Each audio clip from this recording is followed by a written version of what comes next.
Au nom d'Allah, le tout miséricordieux, le très miséricordieux. Louange à Allah, et que la prière et le salut soient sur le messager d'Allah, ainsi que sur sa famille, ses compagnons et suiveurs, jusqu'au jour du jugement dernier.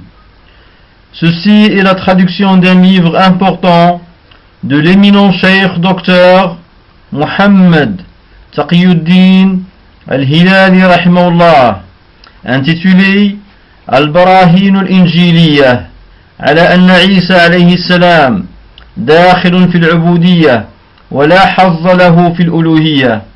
Les preuves évangéliques que Jésus, que le salut soit sur lui, est un adorateur et n'est pas un adoré. La renommée de Cheikh Docteur Mohammed al-Hilali ne fait aucun doute. Beaucoup d'imams de la da'wa salafiyya, c'est-à-dire de l'islam, dans sa pureté, le citent et font son éloge. Par exemple, Cheikh Al-Albani et Cheikh Ibn Baz le considèrent comme un revivificateur de ce siècle. Il côtoya de grands savants de son époque comme Cheikh Al-Fatimi Al-Sharradi, Cheikh Mohammed bin Al-Arabi Al-Alawi, Cheikh Rashid Rida, Cheikh Abdurrahman bin Abdurrahim Al-Mubarak Fouri, Cheikh Mohammed Al-Amin Al-Shinqiti, et bien d'autres en Inde, en Irak, en Égypte, en Arabie, etc. Bref, c'était un grand savant, un imam et un grand da'iya salafi appelant au tawhid d'Allah Ta'ala et à la sunna du messager sallallahu alayhi wa sallam.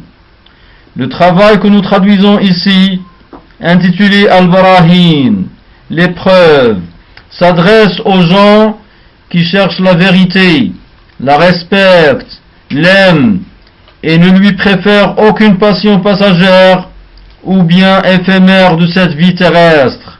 Le Cheikh rahimahullah y expose des arguments et des preuves limpides dans une structure simple, sans détour ni bluff. Le document était au préalable une lettre en réponse à la requête de l'un de ses anciens disciples. Par la suite, pour la publication, le Cheikh rahimahullah lui fait une introduction expliquant le contexte de sa composition. L'ouvrage est fait donc de 13 chapitres contenant chacun des preuves indéniables tirées de l'Évangile, attestant de ce que Jésus alayhi salam est un homme, un prophète, un messager, et n'est pas Dieu, ni fils de Dieu, comme le prétendent les associateurs chrétiens.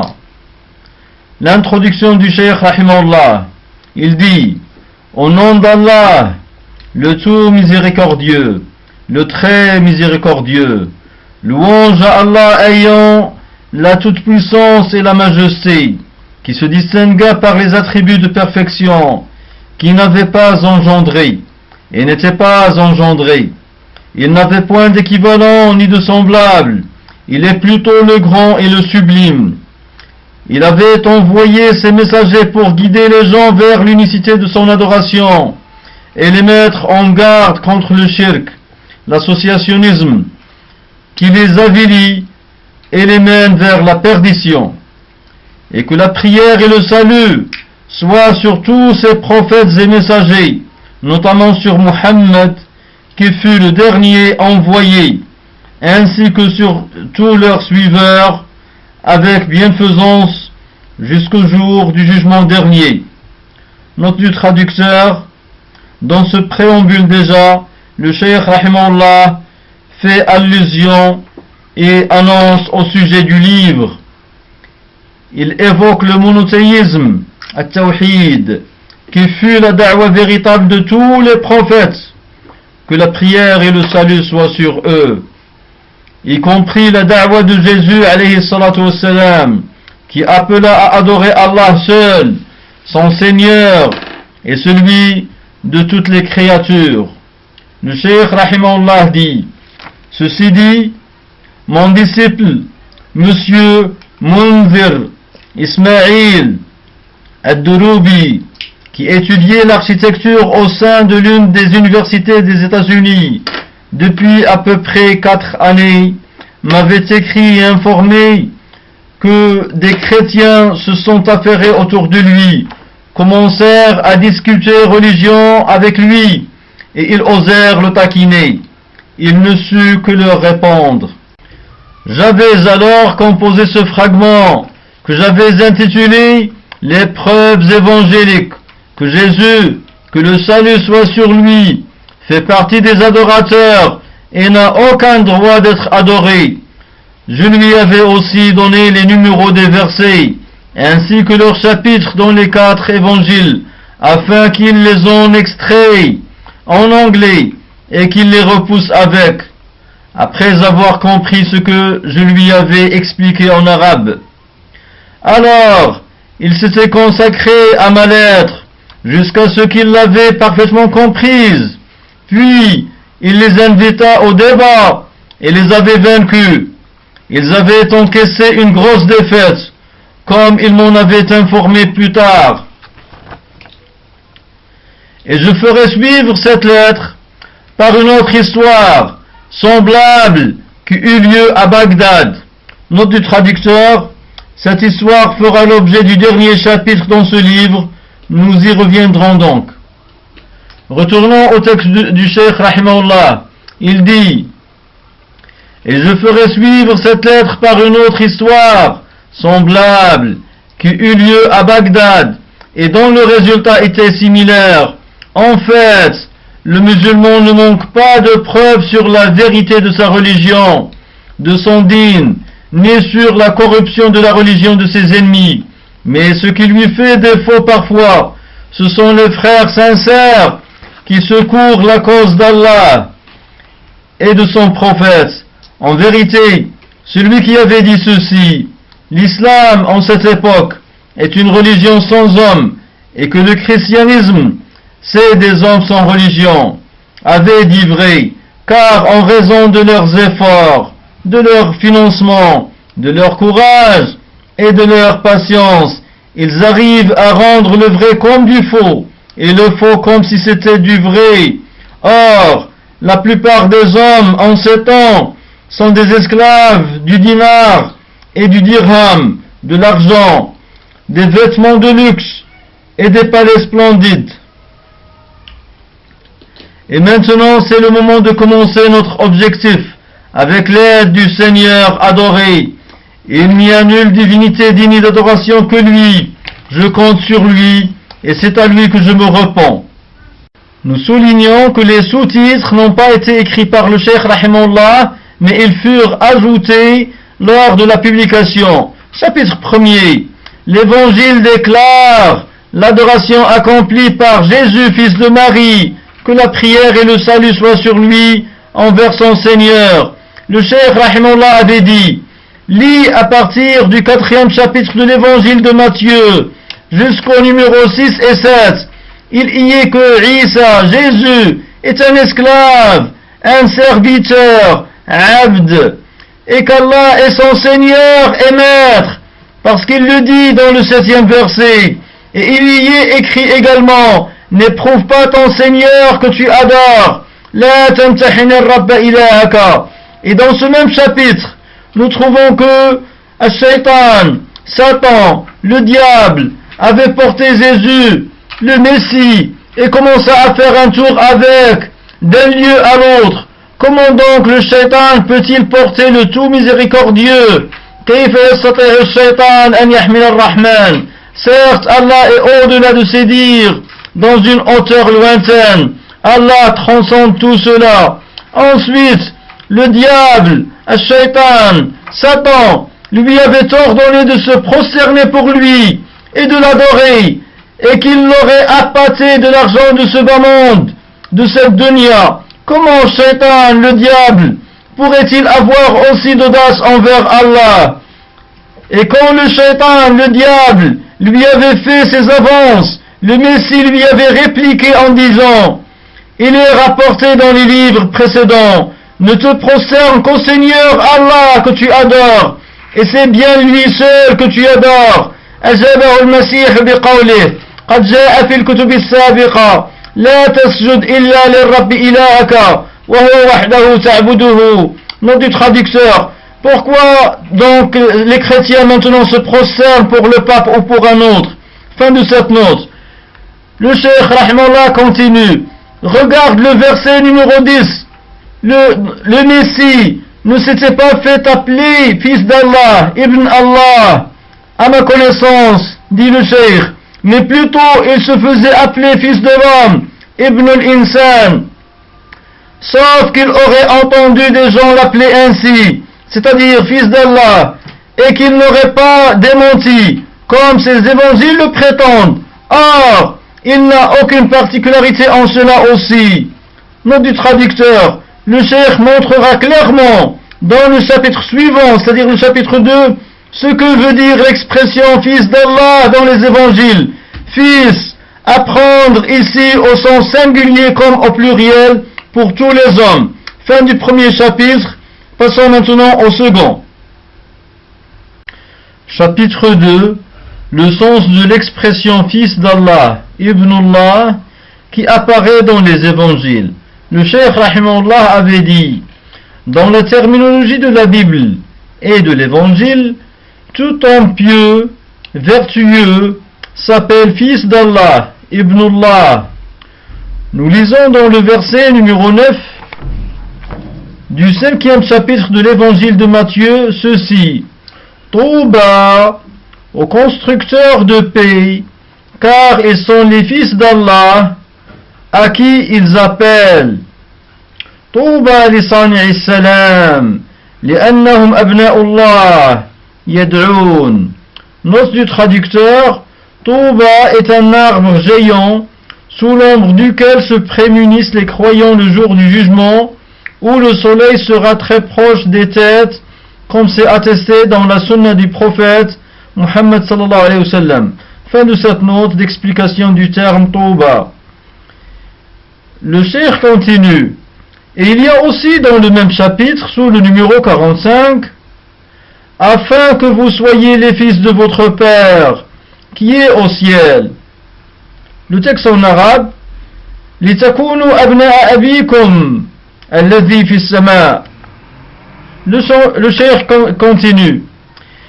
Et au numéro 48, c'est-à-dire au même chapitre, quant à vous, soyez parfaits, comme votre Père qui est au ciel est parfait. فَكُونُوا أَنْتُمْ كَامِلِينَ كَمَا أَنَّ أَبَاكُمُ الَّذِي فِي السَّمَاءِ كَامِلٌ. Et au 6e chapitre, numéro 1, sinon, vous n'aurez pas de récompense chez votre Père qui est au ciel.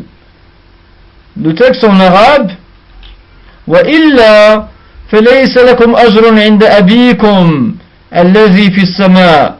Fin de ce chapitre. Chapitre 3. Voici un exemple montrant la falsification des chrétiens de leurs livres. Cheikh Taqiyuddin Hilali rahimahullah avait dit. Et au chapitre 7, numéro 21, la traduction du terme Lord ici par celui de Seigneur, Rabb en arabe, afin d'induire les gens en erreur et faire penser que le Messie est Allah. Or, celui qui médite sur la suite de ce même verset trouvera qu'il atteste que le Messie est un adorateur, non pas un adoré. Donc la bonne traduction doit se faire ainsi. Non pas tout un chacun qui m'interpelle ô sire, ou bien ô monsieur, c'est-à-dire Lord, accède au royaume du ciel, mais plutôt celui qui fait la volonté de mon Père qui est au ciel. Fin de la traduction du verset. Le Cheikh rahimahullah commente juste après, et il a été démontré que l'appellation Père est venue dans l'évangile dans beaucoup d'occurrences, et que ce n'est nullement une particularité pour le Messie. Fin du 3e chapitre. Chapitre 4, la déclaration dans l'évangile que Jésus, Isa alayhi salam, est soumis à la loi de l'adoration. Le Cheikh Hilali rahimahullah dit, dans le 11e chapitre, numéro 25, il y a ceci. Je fais ta louange, ô Seigneur, Seigneur du ciel et de la terre, car tu avais fait que les sages et les intelligents ne parviennent pas à ces choses, alors que tu les inspires aux enfants. Fin du texte où c'était Jésus qui s'exprime. Voici une autre preuve. Et au chapitre 14, numéro 23, il est écrit ceci. Et après avoir dispersé les foules, il, c'est-à-dire Jésus, a gagné la montagne tout seul pour prier. Fin de la citation. Docteur Hilal rahimahullah commente. Je dis, si c'est lui Allah, ou bien une partie d'Allah, comment devrait-il prier, puisque la salat est le fait du serviteur pauvre, qui a besoin de la miséricorde d'Allah, comme Allah le dit dans la sourate Fatir, dans Al-Qur'an Al-Karim. Voici le texte. Ya ayyuhan nas antumul fuqara'u ila Allah, wallahu huwal ghaniyyul hamid. Traduction rapprochée de ce verset. Ô hommes, vous êtes les indigents ayant besoin d'Allah, et c'est Allah, lui, qui se dispense de tout, et il est le digne de louange. Fin du texte. Surat Fatir, le Créateur, verset numéro 15. Et Allah avait dit dans la sourate de Maryam, toujours dans le Saint-Coran, il a dit In kullu man fis samawati wal ardi illa ati ar-rahmani abda. Traduction rapprochée de ce verset. Tous ceux qui sont dans les cieux et sur la terre se rendront auprès du tout miséricordieux, sans exception, en serviteurs. Surat Maryam, Marie, verset 93. Le Cheikh rahimahullah revient à l'évangile de Matthieu et il cite encore un texte. Voici le texte. Et au chapitre 15, numéro de 21 à 28, nous lisons l'histoire de la dame de Canaan et elle nous apprend ce qui suit. 1. Renier la miséricorde et l'amour de la personne de Jésus, Isa ibn Maryam. Si l'histoire est véridique, bien sûr, elle ne l'est pas. 2. On remarque le fanatisme et le chauvinisme blâmable, puisqu'il soigne les enfants de sa tribu et ne fait pas pour les autres, quoiqu'il ne perd rien. 3. La vantardise et l'orgueil tribal, la fierté de sang, le mépris des autres et les prendre pour des chiens. 4. Qu'une femme associatrice, mushrika, ignorante, jahila, lui avait tenu tête et battu dans le débat. Voici encore une preuve que Cheikh Dr Hilali agence ici et cite. Et au chapitre 19, numéro 16-17, il y a qu'un jeune est venu auprès du Messie et lui dit, ô homme vertueux. Alors le Messie lui répliqua, pourquoi m'appelles-tu vertueux? Il n'est de vertueux sauf Allah. Fin de la citation.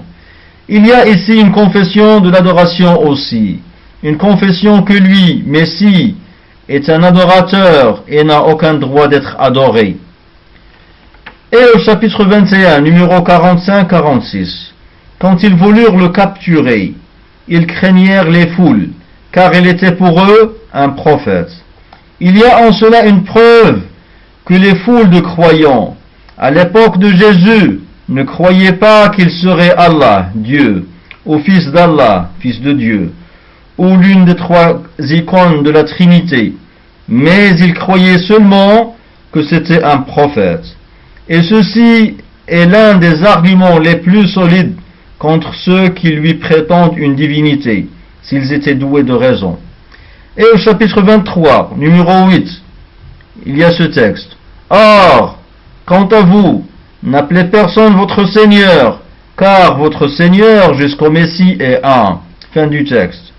Ceci prouve que le Messie est un serviteur, et que le Seigneur est un, et c'est Allah, Dieu. Or, ils avaient traduit ce verset en arabe, et on avait voulu m'enfoncer le sens, en présentant le Messie comme étant le Seigneur. Néanmoins, la traduction anglaise est indemne de cette corruption. Et dans le même chapitre, 23, numéro 9, il y a ce texte.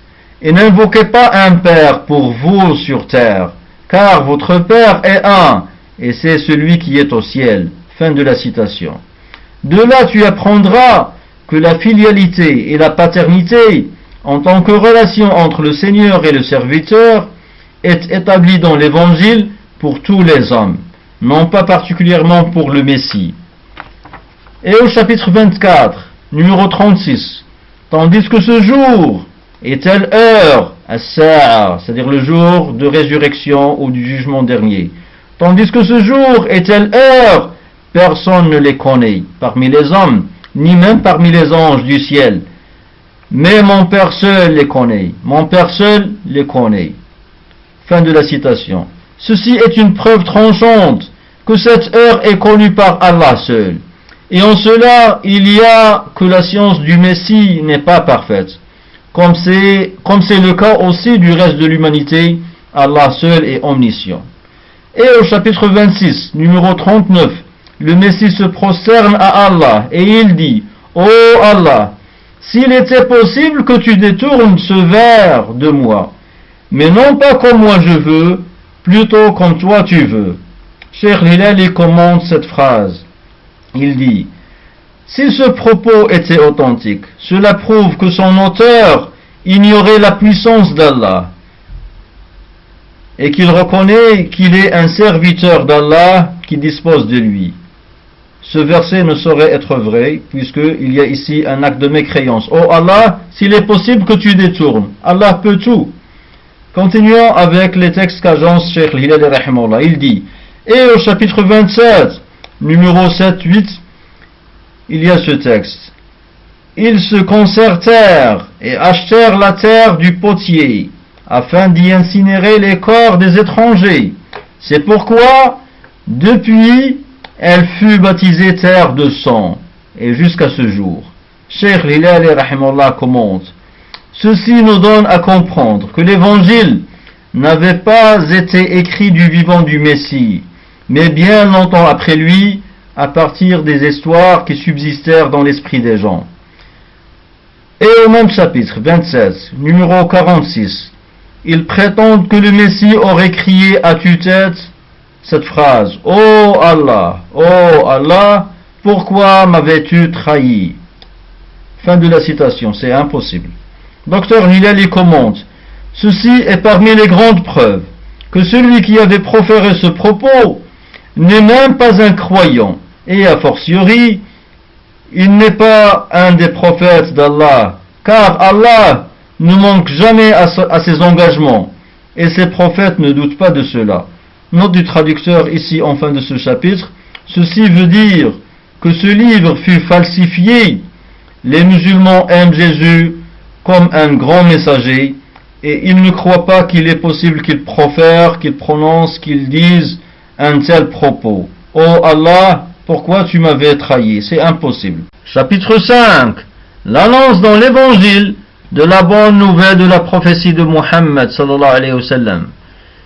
Cheikh Dr Hilali rahimahullah dit: et dans l'évangile de Jean, chapitre 14, numéro 15-16, il y a ce texte: si vous m'aimiez, apprenez alors mes commandements. Quant à moi, j'implore le Père de vous octroyer un autre consolateur qui vous accompagne éternellement. Fin du texte. Les savants de l'islam avaient dit: cet autre consolateur est Muhammad, le messager d'Allah, et qu'il demeure éternellement, veut dire que sa sharia, sa législation, et le livre qui fut descendu sur lui reste.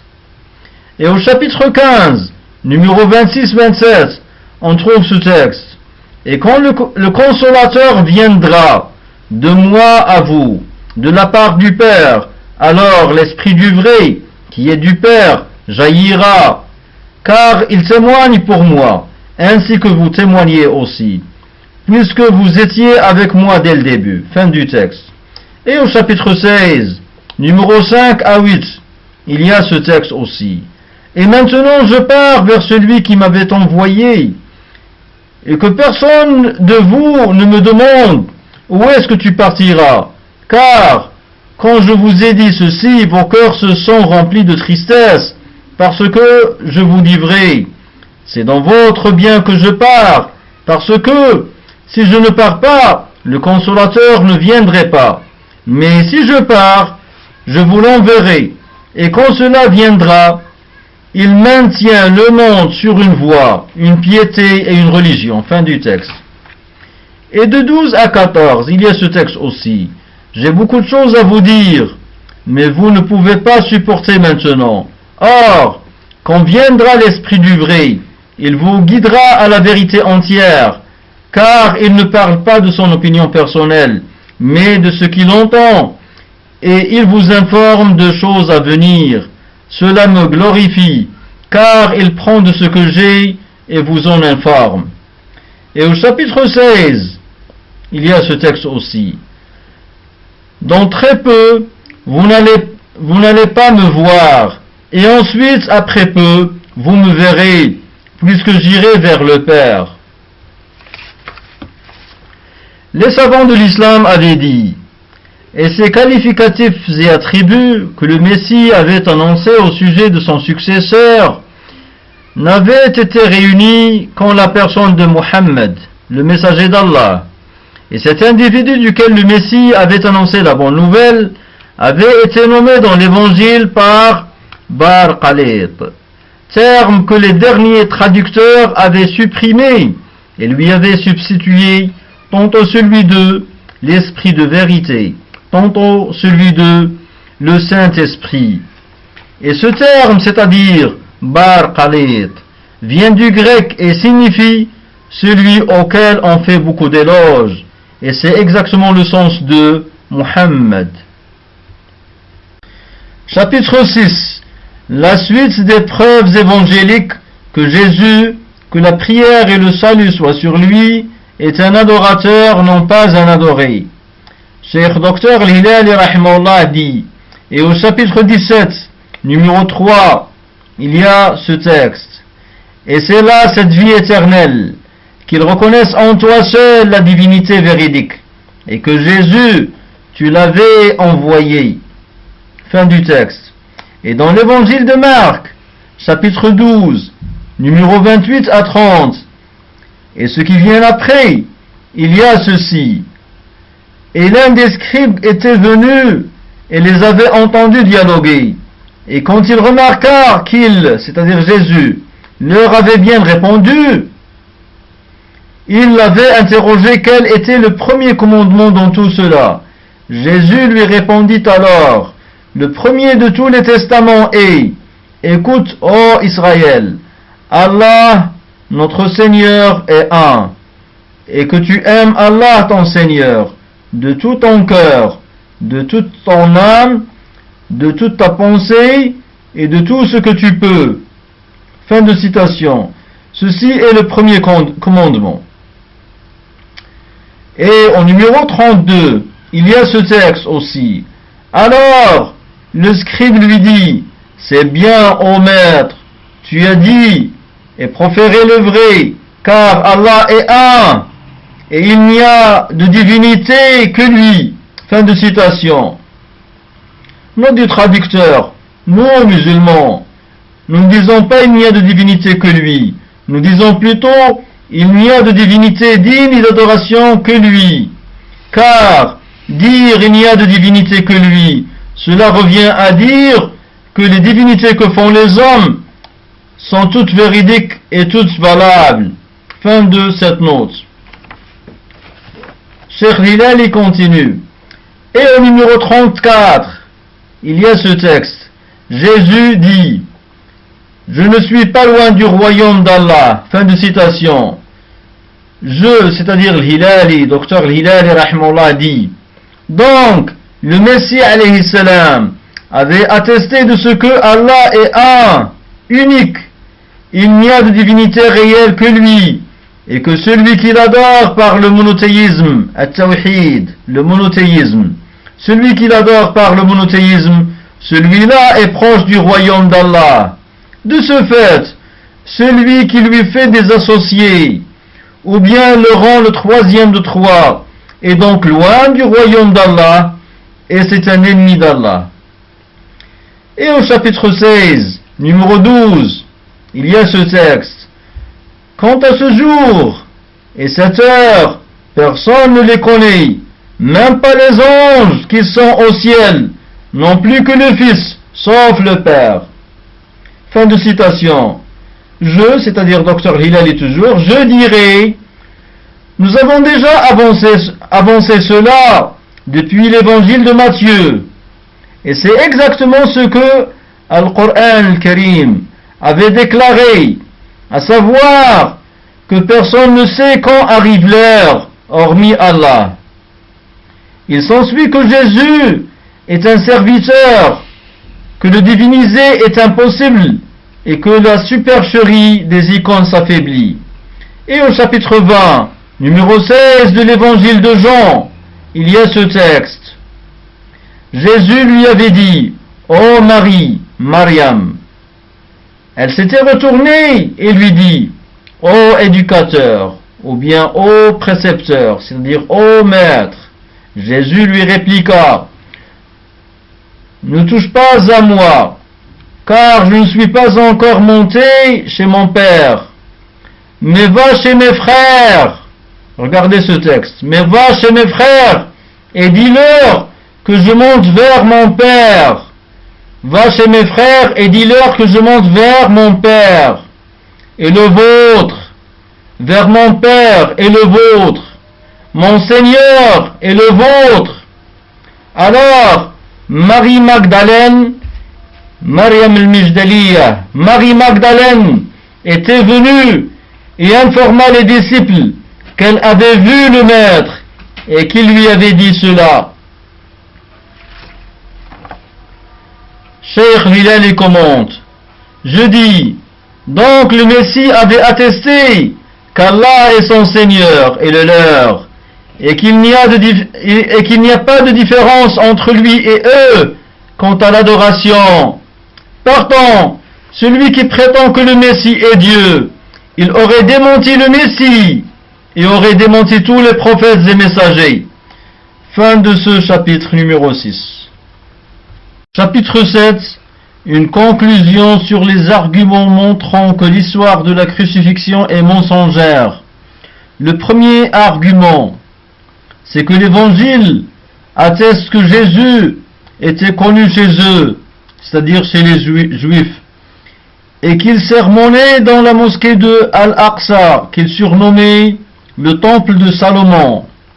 Donc, il n'y a pas de raison pour que les Juifs payent 30 dirhams à qui le leur montre. Le second argument, ils racontèrent que le 12e disciple, appelé Judas Iscariote, avait reçu 30 dirhams de la part des Juifs, afin qu'il le leur montre.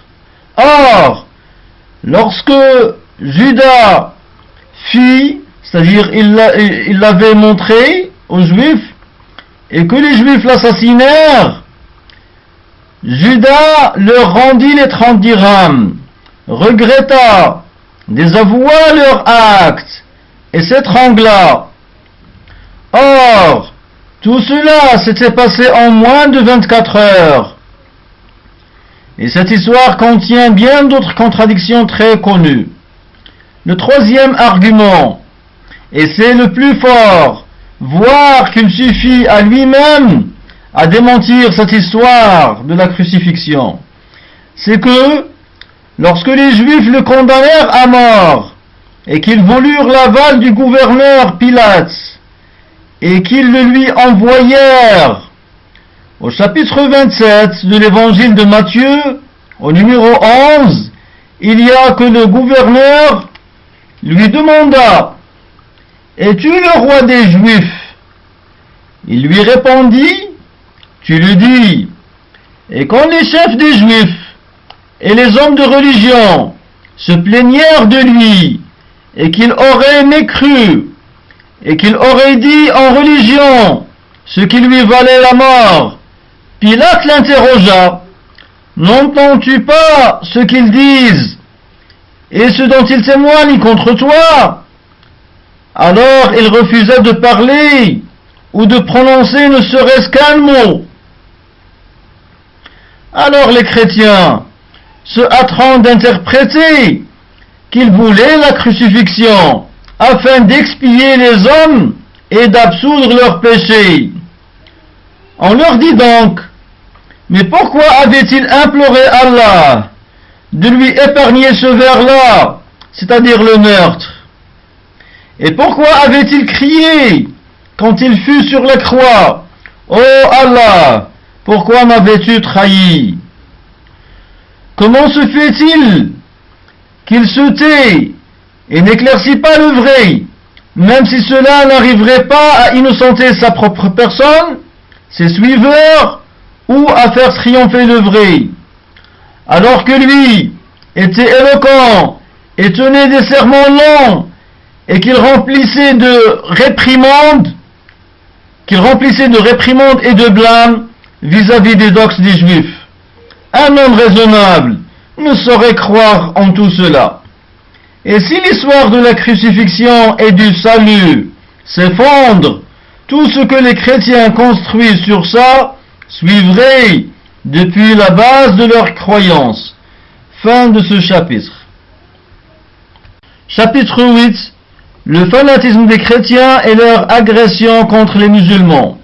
Cheikh Dr Hilali rahimahullah dit: ce que j'avais lu dans le journal lumineux de Al-Mithaq, la charte, concernant le fanatisme des chrétiens et leur transgression et manière de voir l'islam d'un regard louche qui inverse complètement ce qu'on voit, m'a rappelé ce que j'avais vécu de ce genre.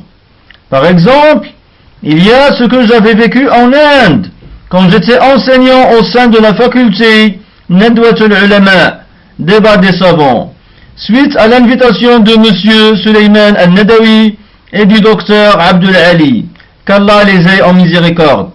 J'avais alors constaté que je devais absolument apprendre la langue anglaise, car la culture en ce temps ne peut être parachevée sans elle, surtout que c'était la langue dominante en Inde. C'est pourquoi j'avais commencé à l'apprendre de mes élèves et des autres.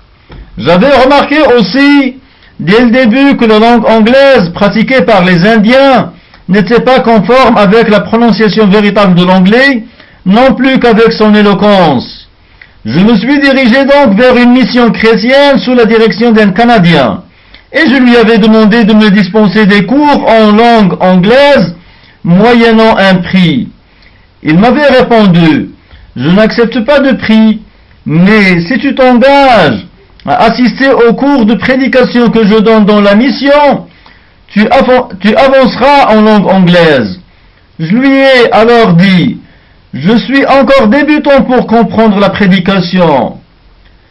Il m'a répété: assiste, et je te donnerai 3 cours par semaine, chaque séance d'une demi-heure. Je me suis donc engagé d'assister, et c'était un homme adulte, ayant dépassé la cinquantaine, mais qui n'avait pas de zèle, ni d'ardeur pour la da'wa, pour la prédication. C'est tout au plus qu'il voulait survivre, et qu'il végétait ainsi. Aussi, peu de gens avaient-ils répondu à son appel. Il n'assistait à ses cours de prêche que 3 personnes ainsi que sa femme, et je fus le 5e. À l'approche du Nouvel An, et ce qu'ils appellent Noël, il avait publié des avis sur les journaux informant qu'il allait exposer l'histoire de la vie de Jésus, fils de Marie, Isa ibn Maryam, ainsi que sa biographie à l'aide d'une lanterne magique. Par conséquent, beaucoup de gens étaient présents, la mission était au comble, et il avait appelé un autre prêtre pour qu'il l'aidât dans le prêche. Il passait alternativement sur scène, expliquant les images jusqu'à la fin de la fête. Soudain, l'autre prêtre se rua sur moi et m'attaqua. C'était un jeune homme des États-Unis d'Amérique qui s'appelait Smith, et ce fut en l'an 1349 de l'Hégire, coïncidant avec l'année 1930 du calendrier chrétien. Suite de cette histoire dans le chapitre suivant. Réfutation d'une ambiguïté des chrétiens. Smith me demanda: « Tu es musulman ?» J'avais répondu que oui. Alors il avança: « Mohammed ne connaissait pas l'histoire. » Je lui avais demandé: « Et comment l'aurais-tu su ?» Il me dit: il dit dans Al-Qur'an, dans la sourate de Maryam, verset 28, يا أخت هارون ما كان أبوك امرأ سوء وما كانت أمك بغيا.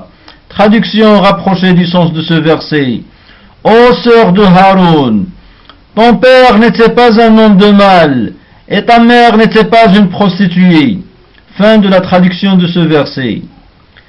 Je lui avais dit, tu n'égales pas Georges Sill en connaissant des ruses des chrétiens et en inimitié pour l'islam, et qui était le premier à traduire l'essence du Coran en anglais.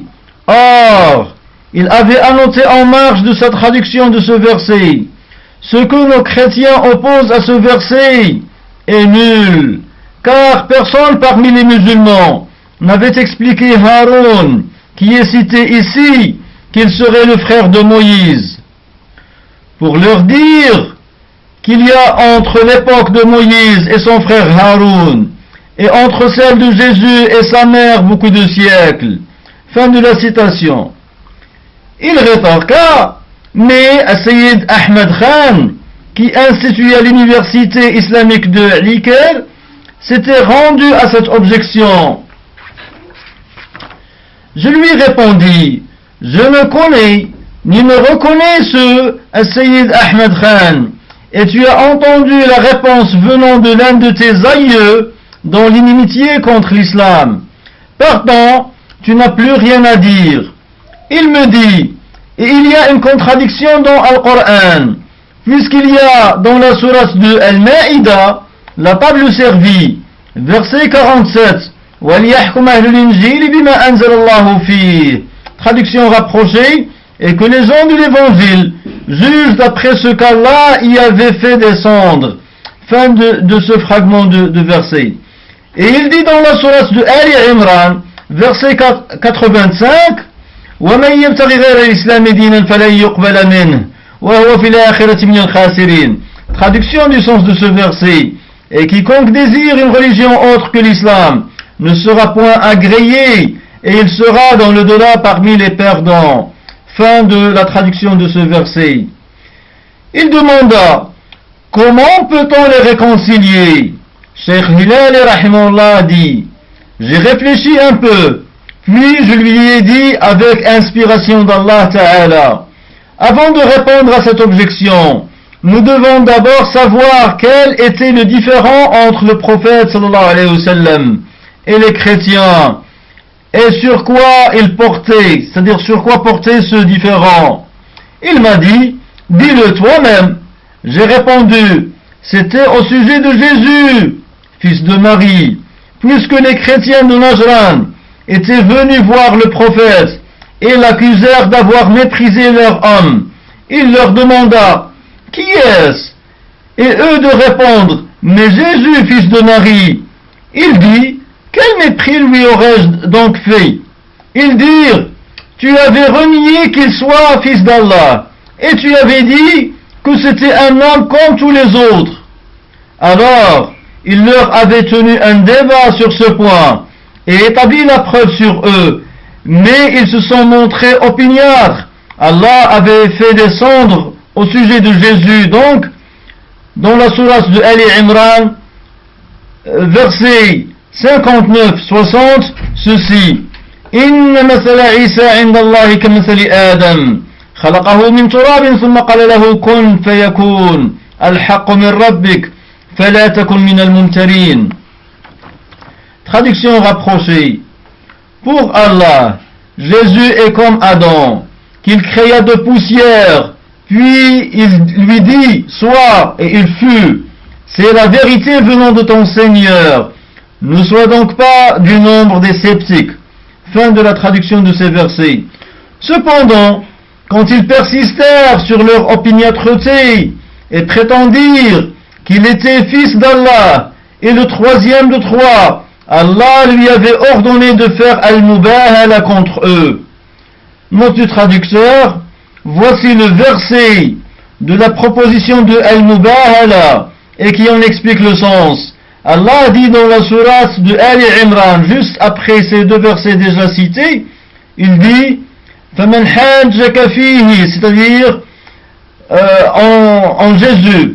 فمن حاجك فيه من بعد ما جاءك من العلم فقل تعالوا ندعو أبناءنا وأبناءكم ونساءنا ونساءكم وأنفسنا وأنفسكم ثم نبتهل فنجعل لعنة الله على الكاذبين. Traduction. À ceux qui te contredisent à son propos, c'est-à-dire au sujet de Jésus, maintenant que tu en es bien informé, tu n'as qu'à dire, venez, appelons nos fils et les vôtres, nos femmes et les vôtres, nos propres personnes et les vôtres, puis proférons exécration réciproque en appelant la malédiction d'Allah sur les menteurs. Verset 61. Revenons au texte. Cependant, quand ils persistèrent sur leur opiniâtreté et prétendirent qu'il était fils d'Allah, et le troisième de trois, Allah lui avait ordonné de faire al-mubahala contre eux. Et lorsqu'il était sorti pour faire al-mubahala, ils avaient peur et proposèrent un pacte de paix avec lui. C'est pour ce conflit qu'Allah avait dit وَلْيَحْكُمْ أَهْلُ الْإِنْجِيلِ بِمَا أَنزَلَ اللَّهُ فِيهِ. Traduction. Et que les gens de l'évangile jugent d'après ce qu'Allah y avait fait descendre. Et l'histoire de la venue du convoi de Najran jusqu'au prophète sallallahu alayhi wa sallam, et qu'ils avaient exécuté leur prière chrétienne au sein de sa mosquée avec sa permission, que la prière et le salut soient sur lui, est citée dans les livres de hadith et ceux de Asir. Il y a une note ici de bas de page qui était faite par celui qui avait annoté et publié le texte de Cheikh Taqiyuddin Hilali rahimahullah. Il dit que l'histoire de la venue du convoi des chrétiens de Najran chez le prophète sallallahu alayhi wa sallam est authentique, ainsi que la discussion et le défi de Al-Mubahala. Et c'est dans l'authentique de Al-Bukhari et dans d'autres. Alors que la permission de prier dans la mosquée ne l'est pas, wallahu a'lam. Revenons au texte. Smith dit alors, cependant, les évangiles montrent qu'il est fils d'Allah et qu'il est le troisième de trois. Je lui ai répondu donc, je n'ai pas lu l'évangile, mais je tranche que l'évangile est vérité et qu'il vient d'Allah. Note du traducteur, le Cheikh rahimahullah parle ici de l'évangile dans sa version authentique, tel qu'il fut révélé avant qu'il ne soit touché par les hommes. Le Cheikh rahimahullah disait, je n'ai pas lu l'évangile, mais je tranche que l'évangile est vérité et qu'il vient d'Allah. Et ce qui vient d'Allah ne se contredit pas. Il doit nécessairement être conforme à Al-Qur'an, dans le monothéisme dû à Allah, et que Jésus, fils de Marie, Isa ibn Maryam, est un adorateur, un serviteur. Il me dit, ainsi vous êtes, le fanatisme vous empêche de lire la Bible et l'Évangile, alors que j'ai le Coran en 3 langues. Je lui ai répondu, s'agissant de l'Évangile dans la version arabe, il est quasiment illisible, tandis que j'étudie l'anglais afin de le lire. Il me dit, promets-moi que tu le lirais, et je t'en commanderai une version depuis Londres, qui te parviendrait dans 1 mois. Je lui ai promis, et lorsque la copie lui fut arrivée, il m'avait écrit une lettre où il y a ceci, j'implore Allah qu'il te donne beaucoup de bénédictions dans ce livre. Fin de la citation. Aussi avais-je commencé à le lire, et j'avais dégagé les termes qui m'étaient indéchiffrables, et les avais expliqués dans les dictionnaires, et je les relus pour une 3e fois. J'avais consigné ces questions dans un volume que j'avais intitulé Hawashin Shatta ala Injili Metta, traduction de ce titre, des annotations innombrables sur l'évangile de Matthieu. Et je l'avais publié dans la revue Ash-Shubban al-Muslimoun, les jeunes musulmans, qui paraissait à Bassora et était sous la direction de notre ami Al-Hajj Taha Al-Fayyad, qu'Allah l'ait en miséricorde. Et quand j'en avais informé l'émir, Shakib Arsalan, qu'Allah allait en miséricorde aussi, il me les avait demandés. Je l'informai alors qu'elle s'était perdue dans l'imprimerie. Il le regretta beaucoup. J'étais prêt à composer des annotations similaires aux meilleures. Or, beaucoup de nos frères parmi les musulmans ne s'intéressent pas à défendre leur religion, ni ne supportent celui qui le fait, voire qu'ils le trahissent. À propos de semblables gens, on peut réciter ces vers.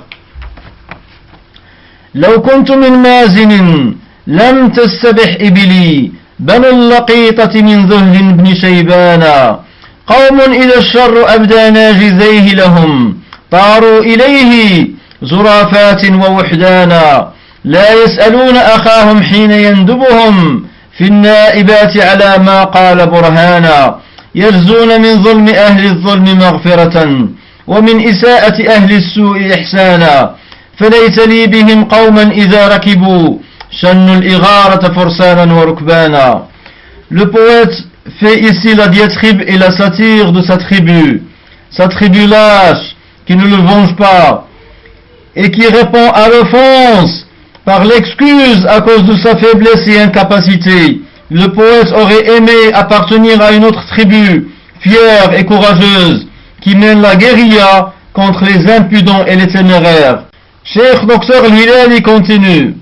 Et quand je reçus le livre, j'avais remercié Smith, et lorsque je l'avais lu et en avais compris le sens, je lui avais écrit une deuxième lettre où j'avais dit: Allah avait exaucé ta prière et il m'avait accordé beaucoup de bénédictions dans ce livre, mais elle contredit ses convictions et les annule. Puisque tu m'avais raconté au cours du débat ceci et cela, et j'avais trouvé dans le livre en tel chapitre, sous tel numéro, ceci et cela, donc ce que tu disais n'était pas véridique. Voilà que l'évangile prend comme le Coran le monothéisme d'Allah Ta'ala, que Jésus est un homme et serviteur, comme c'est clair dans beaucoup d'occurrences, et je lui en avais rappelé 7 exemples. Et notre échange s'était arrêté là. Cheikh Taqiyuddin Hilali rahimahullah continue. Et je témoigne que ce jeune prêtre était sincère et très enthousiaste vis-à-vis de sa da'wa, de sa prédication. Et chaque fois que je lui disais que ceci contredit la raison, il me répondait que l'esprit est imparfait, que c'était la parole d'Allah qui est parfaite, et Allah sait ce que nous ignorons. Je lui avais rendu visite une fois dans sa mission, avant que le livre n'arrive. Et j'avais remarqué qu'il ne mangeait pas la viande, ni quand il est seul, ni devant les gens. Il ordonnait à son cuisinier de lui préparer un repas végétalien, alors qu'il prépare à sa femme et à son enfant des mets où il y a de la viande. Je lui ai parlé de ça, et il me répondit: c'est paganiste, c'est païen, que j'appelle à embrasser le christianisme, déteste beaucoup manger de la viande. Alors, j'essaie de les approcher par là. Aussi avais-je délaissé de manger de la viande pour le Messie. Je lui avais riposté: mais ils ne te voient pas quand tu es chez toi. Alors il répondit: mais je ne peux pas leur mentir en disant que je ne la mange pas, alors que je fais. C'est pourquoi ce da'wa avait un impact sur eux, car j'avais remarqué qu'il y avait avec lui une trentaine d'hommes, avec leurs femmes et enfants. Il obtempère à ses ordres. Il leur avait ordonné de lui construire une synagogue, et ils firent de leurs propres mains, en dépit de leur pauvreté extrême. Par contre, l'autre prêtre, qui m'apprenait l'anglais dans la ville de Al-Gnaw, il n'avait pas de suiveur, puisque lui-même ne croyait pas. Or, la sincérité est le secret de la réussite, même dans le faux. Fin du 9e chapitre. Chapitre 10. Réfutation d'une deuxième ambiguïté des chrétiens. Cheikh Dr Hilali dit: et parmi les confusions que les prédicateurs chrétiens emploient en cette époque, c'est qu'ils disent aux novices musulmans: le Coran nous assure la victoire et la suprématie, comme c'est dit dans la sourate de Ali Imran, la famille de Imran, verset 55. Voici le texte tel qu'il est dans le Coran. إذ قال الله يا عيسى إني متوفيك ورافعك إلي ومطهرك من الذين كفروا وجاعل الذين اتبعوك فوق الذين كفروا إلى يوم القيامة. Traduction rapprochée de ce verset. Rappelle-toi quand Allah dit: Ô Jésus, je vais mettre fin à ta mission, t'élever vers moi, te débarrasser de ceux qui avaient mécru, et mettre jusqu'au jour de la résurrection ceux qui te suivent au-dessus de ceux qui ne croient pas. Fin de la traduction de ce fragment de verset. C'est qu'un jeune Marocain m'avait informé qu'un prêtre à Rabat possède des chambres meublées où il héberge des jeunes Marocains gratuitement afin de les attirer vers lui et les troubler dans leur dîne. Et il leur avait dit: si vous voyez les chrétiens victorieux, riches, forts, heureux et triomphants partout, ne vous étonnez pas de ce fait, puisque le Coran le leur avait promis, et il leur cita le verset précédent. Alors, ils l'avaient cru, et il n'y avait pas parmi eux quelqu'un qui comprenait le sens du verset. Je lui ai dit alors: il vous avait menti et trompé, car si c'était comme il prétend, les chrétiens de Najran devaient alors gagner. Ils avaient 120 000 combattants, et ils préférèrent pacifier avec le prophète sallallahu alayhi wa sallam et verser al-jizya. Et si ce qu'il disait était vrai, le prophète ne devrait pas gagner la conquête de Tabouk, Ghazwat Tabouk, et les Roumains ne devraient pas avoir peur de lui et avoir la lâcheté de le combattre. Et s'il disait vrai, les Romains byzantins de la terre de Cham, qu'il appelle Syrie, ne devaient pas être vaincus et la délaisser après l'avoir gouverné très longtemps. Et s'il disait vrai, les compagnons du messager d'Allah ne devraient pas gagner contre les gens d'Égypte qui étaient chrétiens. Et s'il était véridique, les Marocains ne devraient pas vaincre les Espagnols, ainsi que le sud de la France, et gouverner l'Espagne pendant 8 siècles avec la participation des Arabes. Et s'il était sincère, les chrétiens ne devraient pas perdre dans les batailles de Constantine que les musulmans avaient conquis et qui sont encore entre les mains de leurs descendants jusqu'à aujourd'hui. Quant au sens du verset, et mettre ceux qui te suivent, ce sont bel et bien les musulmans, attestant à Allah de monothéisme, qui croient en tous les messagers et en tous les livres d'Allah.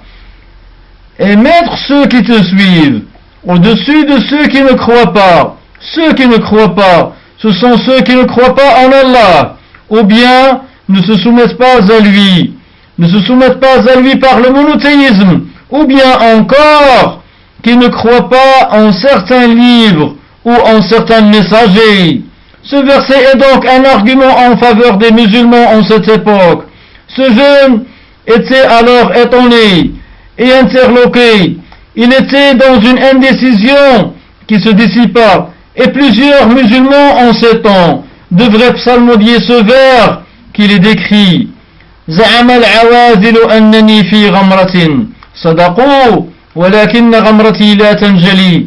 Traduction: ceux qui me blâment prétendent que je suis comme absent. Ils ont dit vrai, mais seulement ils avaient oublié de dire que je ne reviens pas de cet état. Et ce qui est étonnant de la part des chrétiens, c'est qu'ils ne méditent pas du tout sur les textes de Al-Qur'an afin de connaître le vrai, mais seulement ils cherchent à trouver un défaut ou une lacune à leur sens, pour dire par exemple d'où Mohammed aurait-il amené cette histoire, et ils fouillent sans cesse jusqu'à lui trouver une histoire similaire dans la Bible ou dans l'Évangile ou encore dans le Talmud. Alors ils se réjouissent et exultent comme s'ils auraient fait une grande découverte. Ils décident catégoriquement donc qu'elle est obtenue de cette même source, et ils ferment l'œil sur les divergences nombreuses entre les deux histoires, ainsi qu'entre les deux législations. Chapitre 11. Dissipation d'une troisième ambiguïté des chrétiens. Prenons l'exemple de l'histoire de Noé. Ils jugent catégoriquement que Al-Qur'an l'aurait copié de la Bible, même si, quand elle fut descendue, il n'y avait pas un seul juif à la Mecque. Les hommes lettrés étaient très rares, et il n'y avait entre eux et le prophète sallallahu alayhi wa sallam que la haine et l'adversité. Et le prophète sallallahu alayhi wa sallam ne savait ni lire ni écrire, et ses ennemis étaient à l'affût. S'il aurait remarqué un lettré qui le fréquenta, ou l'inverse, ils auraient soupçonné cela et l'auraient signalé. Et l'histoire de Noé est racontée dans la Bible dans un style détaillé, où l'arc est décrit jusque dans sa longueur, largeur et hauteur. Aussi, les athées ont-ils fait de cela un prétexte pour détracter la Torah, en alléguant que cet arc ne saurait tenir sur l'eau une seule minute sous ces conditions, tandis que Al-Qur'an l'avait raconté de façon qu'ils ne purent la critiquer sur ce plan. De même qu'ils avaient pris la description de la Torah quant à des régions de la terre et sa géographie comme un alibi pour réfuter sa validité, mais ils ne trouvèrent pas dans Al-Qur'an ce qui pourrait assouvir leur entêtement. Et puis, quand tu lis telle histoire dans Al-Qur'an, ainsi que sa semblable dans la Torah, tu trouveras un écart immense. Le style de l'histoire dans Al-Qur'an est édifiant, attirant, traversé de prêches, d'avertissements et de bonnes annonces, loin du style des hommes, alors que dans la Torah, c'est tout à fait différent. Et s'ils ne trouvent point de semblable à l'histoire coranique, ni dans la Torah, ni dans l'Évangile, ni dans le Talmud, comme c'est le cas de l'histoire de Luqman, ils disent, ceci relève des mythes des Arabes et de leurs histoires imaginaires. Or, quand ils en viennent à la Bible et à l'Évangile, ils inscrivent avec l'eau dorée le Saint Livre pour mettre le lecteur devant le fait accompli. Cependant, cela ne passe pas pour les ennemis de l'Église qui critiquent sans complaisance les livres des Juifs et des chrétiens. Fin du 11e chapitre. Chapitre 12. Du fanatisme des gens d'ignorance et de mécréance et leur agressivité vis-à-vis de l'islam. Le Cheikh Rahimahullah avait dit: j'étais dans l'université de Bonn en tant qu'étudiant et maître assistant. Et il y avait un étudiant qui s'appelait Yacoubi. Il était demi-juif. C'était une terminologie hitlérienne pour désigner celui qui a un parent juif et l'autre allemand. Et les demi-juifs avaient de liberté quand l'étau se resserrait sur les juifs, ce que ces derniers n'avaient pas. Par exemple, les lois interdisant les juifs d'étudier au sein des écoles allemandes ne les concernaient pas, même si beaucoup de directeurs d'école les leur assignaient par haine et mépris, non pas par conformité à la loi en vigueur, tandis que ceux qui étaient indulgents les acceptaient. Et le président du département Est de l'université de Bonn était indulgent, et je n'avais pas engagé de haine contre cette personne. Je lui permettais d'assister à mes cours d'arabe et d'islam, mais lui, il anima une haine contre moi pour le seul fait que je suis arabe. Et le vice-président était un professeur catholique qui s'appelait Hafning, et il me détestait pour deux causes. Primo, c'est qu'il y a eu un différend entre lui et moi au sujet de la salle de cours, et l'ex-président avait jugé en ma faveur c'était alors qu'il avait gardé de la rancœur contre moi. Secondo, c'est qu'il était professeur d'hébreu et que l'étudiant Yacoubi lui-même était son professeur, car il en savait davantage puisqu'il était demi-juif. Tertio, le cheikh avait ajouté ce troisième point, il avait dit tertio, c'est que les catholiques, lors du règne nazi, étaient solidaires avec les juifs. Donc, Yacoubi sentit qu'il pouvait me nuire et il commença à faire. Par exemple, il y a 15 jours, nous étions en train de lire dans la bibliothèque. Il s'est levé et prit Al-Qur'an et le posa sur une table et dit « Regardez, ceci est la parole d'Allah. » Et il commença à rire pour que les autres rient aussi, mais personne n'avait agi de la sorte. Je me suis donc levé et pris une série de Bibles et d'Évangiles sur laquelle était écrit le Saint-Livre, tandis que pour Al-Qur'an, il était écrit sur sa couverture le Coran de Mohammed.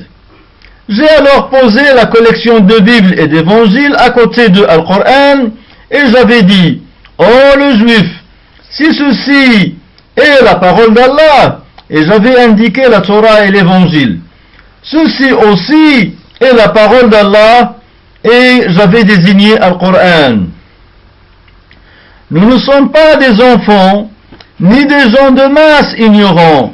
Nous sommes des étudiants dans des universités et qui apprenons les méthodes de recherche et d'examen des écrits. Ces deux livres ont été apportés par deux hommes, ainsi que celui-là. Pourquoi donc faudrait-il décider que s'agissant de ces deux, on doit trancher que c'est la parole d'Allah et qu'il faut aussi trancher que celui-là est un mensonge vis-à-vis d'Allah. Or, l'image que ces livres montrent est la même. Note du traducteur, ici, Cheikh, bien sûr, il parle de la Bible et de l'Évangile tels qu'ils ont été révélés dans leur version authentique, et non pas après avoir été touchés par les hommes. Fin de la note. Le Cheikh Rahimullah avait dit, or, l'image que ces livres montrent est la même. Partant, ceci serait une logique de vieillarde. Yacoubi me dit, sache ce que tu dis à mon sujet. Je suis chrétien, protestant, et ne suis pas juif. De n'importe quelle manière, et la loi te punira pour ton accusation. Je lui avais dit, si tu n'étais pas juif, c'est moi qui le suis donc. Et l'auditoire avait ri, ce que Yacoubi n'avait pas obtenir contre moi tout à l'heure. Allah s'était vengé de lui ainsi que de son camarade Hafning. Il habitait à Cologne et une bande des Anglais s'était écrasée sur sa maison et l'avait détruite sur lui ainsi que sur tous ceux qui y habitaient. Quand je dis dar, maison ici, c'est comme de dire qaria, campagne chez nous, c'est-à-dire que ses habitants comptaient des centaines. Et parmi ces abus aussi contre moi, il y avait que lorsqu'il fut nommé directeur de ce département, il refusa ma thèse de doctorat que son prédécesseur m'avait suggérée et sur laquelle j'avais travaillé sous son encadrement plus d'1 an. Mais quand Hafning succéda, il prétendit que mon sujet avait déjà été traité par un savant anglais à Cambridge. Je lui avais dit, je n'ai aucune connaissance de l'écrit de cet anglais. Il ne l'avait pas fait en allemand, où je compose mon livre, et tous les enseignants du département Est lui avaient reproché cela. Entre-temps, j'avais reçu une invitation venant de la maison de radio d'Allemagne, de la part du directeur de la chaîne de Cologne, pour la concertation au sujet de monter une chaîne arabo-allemande. J'ai eu donc un transfert à Berlin comme étudiant, maître assistant et correcteur pour la chaîne radio, ou bien, comme on l'appelle en allemand, une référence linguistique. J'ai parachevé mes études avec le professeur Hartmann, et Allah m'avait épargné le mal de Hafning et de son camarade Ya'qoubi. Fin de ce chapitre. Le 13e et dernier chapitre. Quelques questions montrant que la prétention des chrétiens quant à la crucifixion de Jésus est nulle. Le Cheikh Rahimahullah avait dit: ce qui précède relève du fanatisme des gens de religion les uns vis-à-vis des autres. Et j'en ai encore quelques anecdotes drôles, comme celle d'un jeune frère parmi ceux qui assistaient à mes cours et qui était ingénieur exerçant au sein de la direction des Awqaf de Bagdad. Et je suppose que son nom était Tahsin, alors que je me rappelle bien de son nom de famille, qui était Abdul Qadir. Et c'était vers les années 1955 ou 56, si je me rappelle bien. Il était venu me voir et me raconta que son père était un fonctionnaire dans l'un des secteurs de l'État et qu'il y avait un chrétien avec lui au travail. Il détractait tout le temps l'islam afin d'irriter Abdul Qadir. Et un jour, il lui dit: je n'ai pas vu une secte plus faible d'esprit que vous les musulmans. Et Abdul Qadir lui demanda: et comment cela? Il répondit: vous prétendez que les juifs n'auraient pas assassiné Jésus, alors qu'ils sont unanimes pour le revendiquer. Et nous les chrétiens, en dépit de la diversité de nos sectes, nous sommes unanimes aussi sur ce point. Et toutes les sectes de la terre se résignent à cela et y croient, puisque c'est une information rapportée par plusieurs sources. Mais vous la contestez. Donc vous ressemblez à celui qui frappe un mur de son crâne. Alors Abu Tahsin ne trouva pas comment lui répondre, et il revint à sa maison, triste, mélancolique.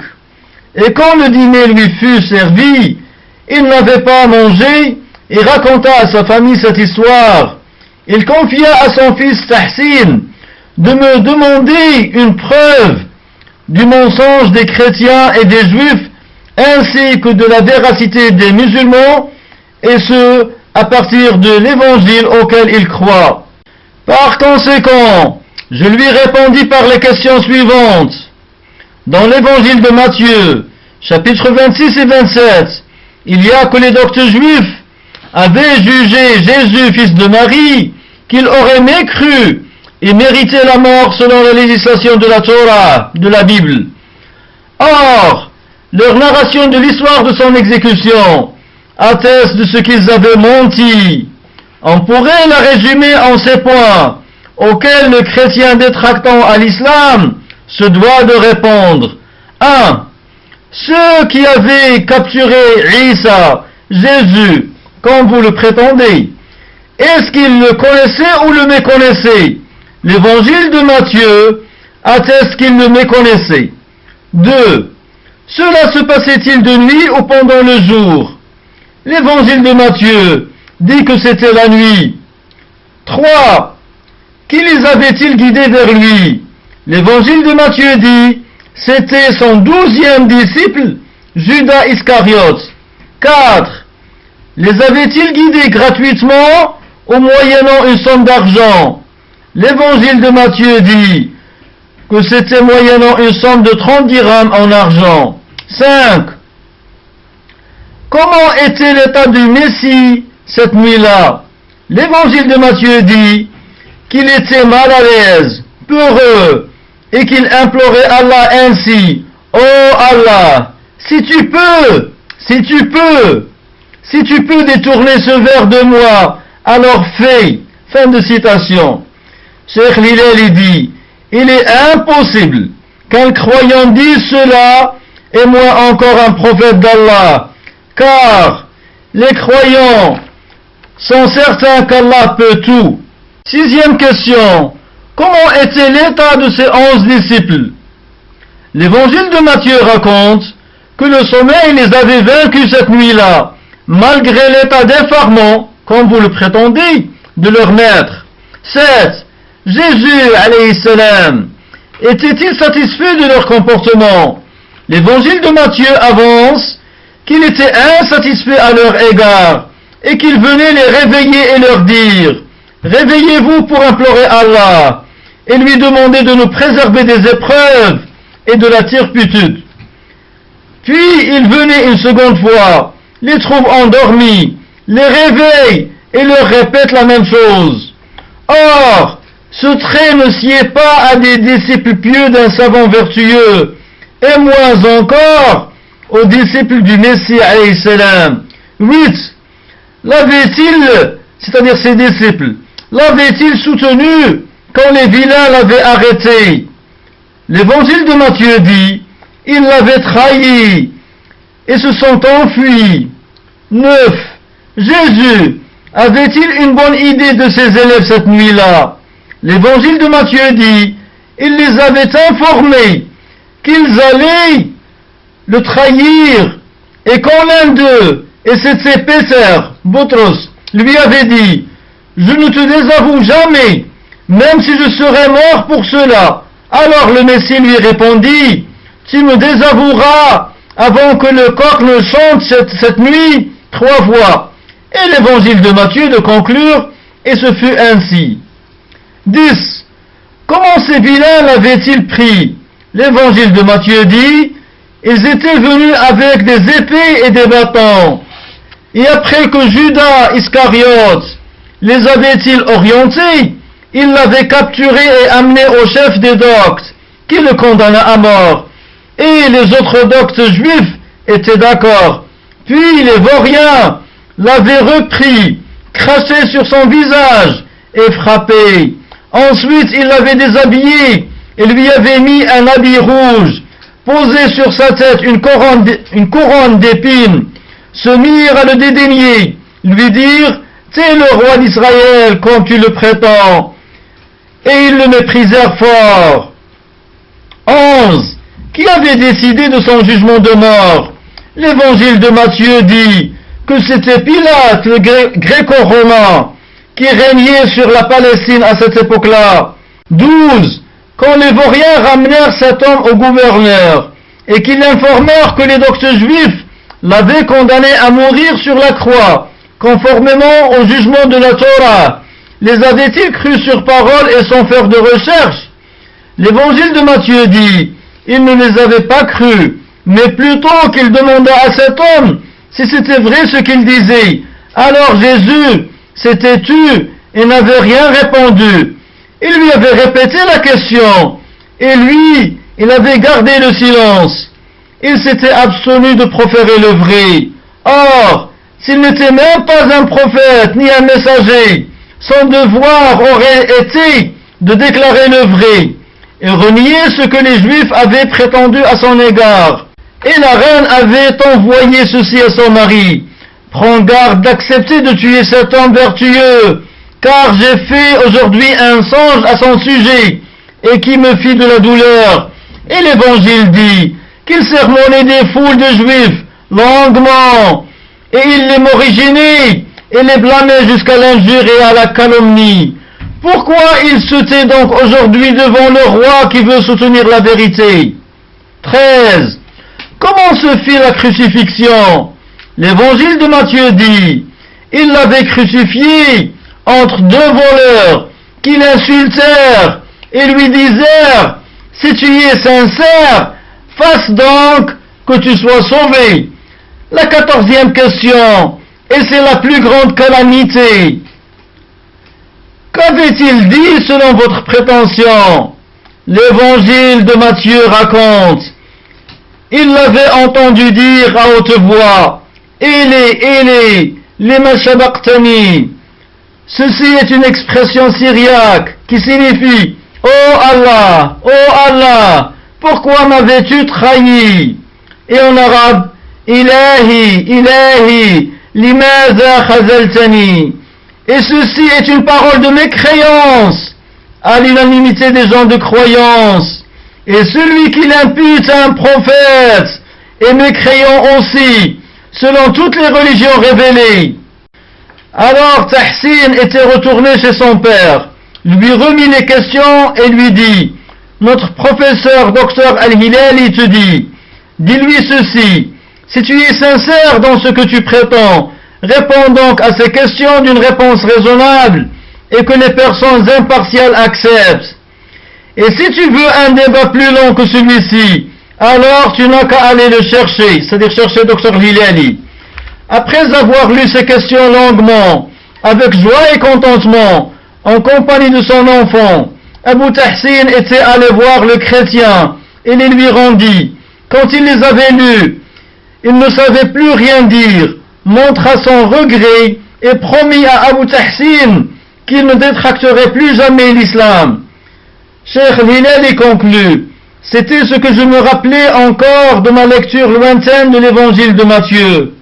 Louange à Allah, et que la prière et le salut soient sur le messager d'Allah, ainsi que sur sa famille et tous ceux qui le suivent avec bienfaisance jusqu'au jour de la rétribution. Il fut édité dans les imprimeries de Dar al-Thaqafa, à la Mecque, à Zahir, en l'an 1393 de l'Hégire. لقد كفر الذين قالوا إن الله هو المسيح ابن مريم وقال المسيح يا بني إسرائيل اعبدوا الله ربي وربكم إنه من يشرك بالله فقد حرم الله عليه الجنة ومأواه النار وما للظالمين من أنصار لقد كفر الذين قالوا إن الله ثالث ثلاثة وما